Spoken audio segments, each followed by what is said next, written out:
Hello, malty malt monsters of Mount Malta. I'm Ralphie, and thank you to Bronwater Boys. Or is that Bromwater? It's Brom or Bronwater Boys, one or the other. It's my handwriting. In fact, it's not me, it's the pen. I've got a squiggly pen. That's a malt mention. And a malt mention means that it's highly likely that here in the bothy, I, Ralphie, am going to be reviewing a single malt whisky. Now, you may be wondering, hey Ralphie, what with the glasses? You know, you usually wear these glasses, but you're wearing your reading glasses. Why is that? I hear your question. The answer is simple, because I've got a bottle of whisky with gold coloured small writing, and there's no way that I can even read it, begin to read it, unless I get the light absolutely pitch perfect on the gold lettering, and I use my trusty old steampunker. Then I can read it, and there's some interesting information in this bottle. But first of all, let me introduce Ralphie Review 894, reviewing a bottle of Bruichladdich, organic 8-year-old single malt whisky from Islay, and, well, distilled, matured and bottled in Islay, but the grain itself has come from further up on the mainland of Scotland near Inverness. And it kind of indicates that in a small map on the front label to give you some provenance. And it's 8 years old, because it says so in the label in small letters. And the vintage is 2010, because, you know, a vintage is quite a good thing. It gives you a specific time as well as a place. It gives you provenance. I like vintages. And it says, excuse me, I've got to get the angle right here. It says on the label, Progressive Hebridean Distillers, that's Bruichladdich,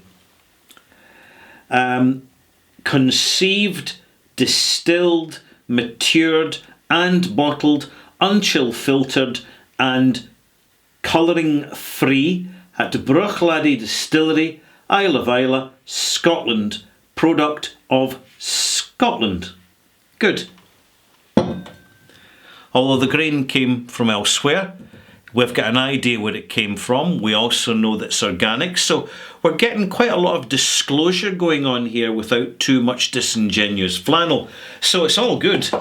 Bottled at 50%, so you've got not quite a cask strength single malt that you would expect it after 8 years. You'd expect something a little bit higher, about 54 to 56, maybe 58%, depending on the location and provenance of the casks and the warehouses. But this is an unpeated, intensely grainy, organic barley derived single malt, which is very much of interest to single malt connoisseurs.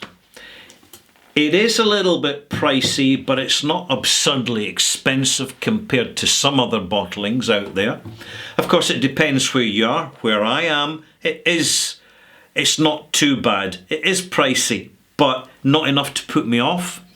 And I'm kind of curious about these bottlings because they can vary so much. The whole theme of local barley, by the way, excuse me, I need to change my glasses now because it feels a bit weird wearing these when I'm just talking to the camera. That's better. I might pop these on later if I need to. So just a wee bit of an introduction here. A specialist single malt showcasing the particularities of a certain strain of crop, in this case organic barley from North Mainland Scotland, which has then been transported, prepared, transported to Islay, put through a Bruichladdich stills, which of course being the tallest stills in Islay, mean that you've got quite a bit of reflux going on in the columns of the stills. So you get a certain amount of refinement and complexity of the spirit that arises from this. You also tend to get from guest varieties of barley lower yields. And another challenge is they can be quite difficult to work with depending on how sufficiently dried they've been, that period of storage prior to milling, the proportions of fine, coarse and husk involved, fine flour, coarse grit and husk involved in the milling process, which actually makes some barley very easy to basically process into fermented alcohol, whereas some other varieties, they can clog up the washbacks, they can cause a bit of a mess and be a bit of a problem.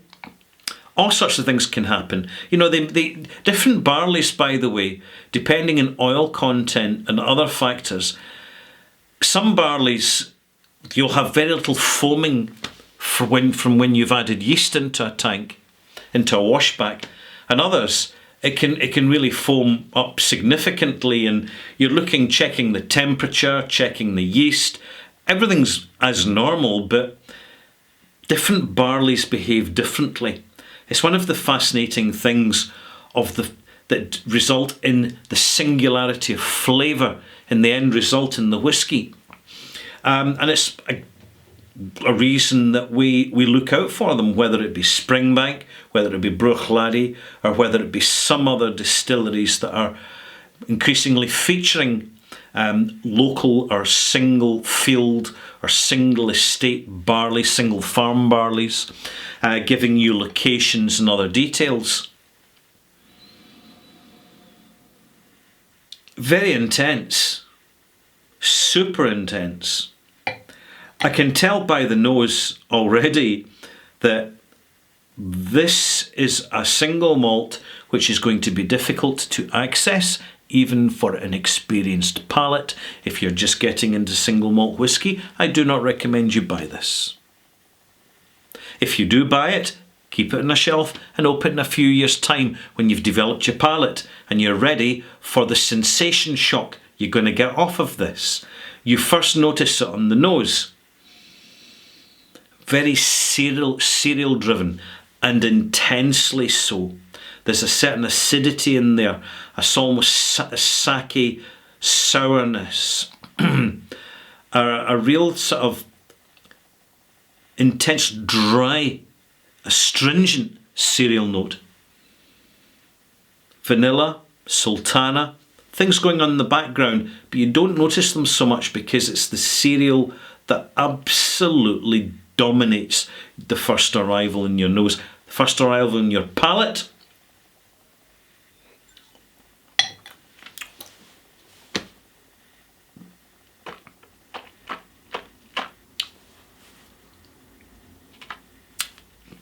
I had to do it. It's for your education. Oh, incredibly intense. It's like concentrated cordial, even more concentrated. This is going to take a lot of water. I wouldn't be surprised if you pour this glass for the first time and get hiccups. It's not so much, you notice some of the flavour on first taste. The cereal note again dominates. And there's a certain bakery type of almost an oatmeal complexity to it, although it's barley. But it's the sensation of sour and bitter, intense sour, intense bitter in combination. There is no sweetness to this at all. And you can leave it 10, 15, 20 minutes. It will take a long time for some sweetness to arrive because the cask influence in this whisky has been limited, to put it politely. I'm going to add some water. I'm just using a dropper for a few weeks because I'm just giving the spoon a wee rest. So this is a 5 millilitre dropper. Recycled plastic. And I've added the equivalent of 2 teaspoonfuls of water to this little bad boy. My goodness, it needs something to tone it down. It really does. You could drink it neat, but you're just punishing yourself. I can assure you, you're not going to get any complexity out of it. You're just being a masochist. So, in the meantime, while this is opening up a little bit, more about Bruichladdich. I'll be coming back to the subject of Bruichladdich in my next review, which is 894 Extras, because I spent a week there on their academy way back in 2004. Oh, long time ago. I was the first. They were surprised actually that a Scotsman had signed up for a distillery week. It was a kind of distillery college or distillery school. Springbank had sort of done it, but Bruichladdich were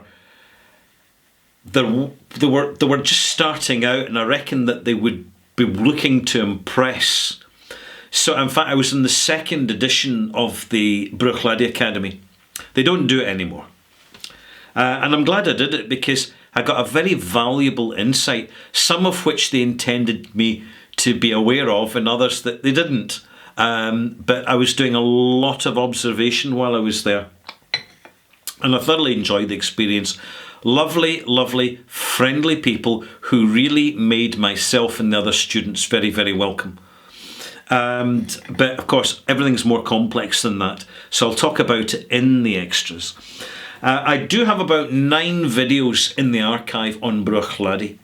Including Ralphie Review 132 A and B, in which I interview the late Duncan McGilvery, who was manager at Bruichladdich Distillery when it reopened in 2002.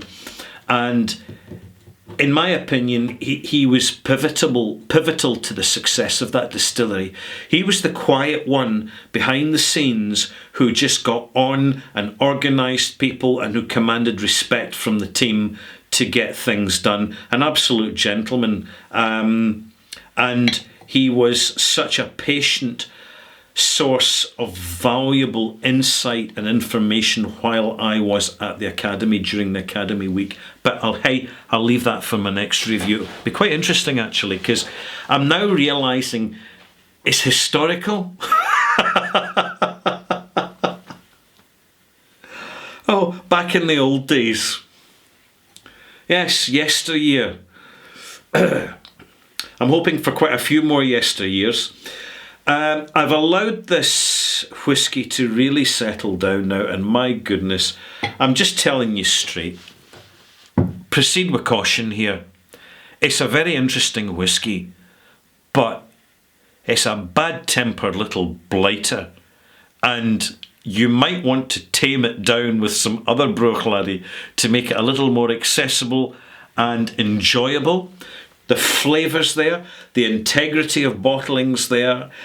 It's such an uncompromising dry, super dry malt that I would recommend it to an experienced malt drinker just for the experience. You see, when you're experienced with whiskey, you know what other whiskies you can add to that to make it more accessible. But a 10-year-old laddie classic would be ideal. Half and half. You're going to get something really excellent. But at the moment, at 8 years in the cask, the casks have been fighting a losing battle to get control of this grain. Simple as that.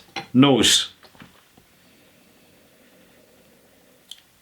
Unripe gooseberry, a little bit of kiwi fruit, a little touch of apricot in the background, cereal, barley cereal, intense barley cereal, not quite as intense, but it's still intense.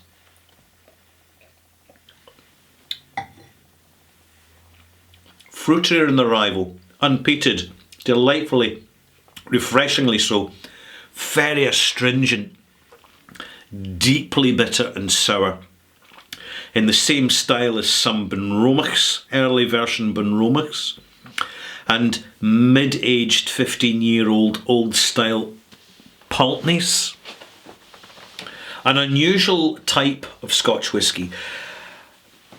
This style has kind of been engineered, great for blends, because a little goes a long way in a blend, particularly an unpeated blend. It really makes the fruity notes in a soft blend zing when you add something as intense as this. But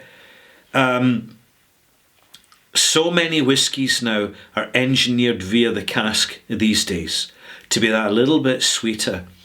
Some are just too sweet.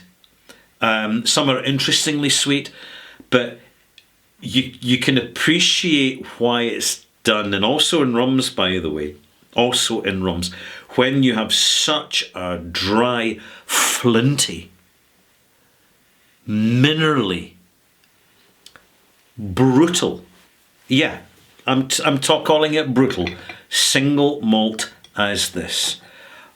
Buyer beware, customer take care. Careful what you're buying. If you have any doubts of any whiskey you've bought, when you open the bottle and you're confused by it and you end up scratching your head and having doubts about buying it, first rule of thumb, put the cork on that bottle, put it in the shelf and walk away for a couple of weeks. Seriously. You're going to come back again. You still might not like it. You might not be getting it for two reasons. One, it's a crap whiskey or crap spirit, and two, because your palate's it's just not adjusted yet. And the liquor hasn't had enough time to soften through oxidisation. That is such an important process. This is why you never rush a bottle of whiskey. If you can make a bottle of whiskey last a year, and sure, you may have about 30 bottles open at one time, but you kind of you flip between them. It is such an educating experience and really, really enjoyable. You learn things you never expected to learn. And it's from when you meet a stranger and you don't know if you're going to like them, but it needs more time. And then you find something really interesting about them, and at the end you might not like them, but you've learned a lot from them. You know, that's the way I feel about this Bruichladdich Organic 2010 vintage 8-year-old single malt. 8-year-old, says it in the label. Multimac. Oh my goodness. Integrity bottling, just the way Ralphie likes it. But I have to mark this down for the sheer unreserved stringency. If they'd given it 3 more years, or if they had used more dominant, slightly sweeter, fresh ex-bourbon casks, and even a relatively fresh, at least 1 or 2 wine casks in there, just to kind of fruity it up a little bit, it would have just made it so much less of a delinquent malt. It's a malt mark, 84 out of 100 for Bruichladdich, Organic 2010. Now, I have a question for you, malt mates. I'm going to conclude with a question. So, question mark. Shoop. When you look at your local specialist retailer for bottles of Bruichladdich, you may be surprised at the lack of diversity and variety of what is on offer. And in my opinion, and it's purely an opinion, there's a reason for that. I will be discussing it briefly in my next review, Ralphie Review 894 Extras. See you soon, malt mates.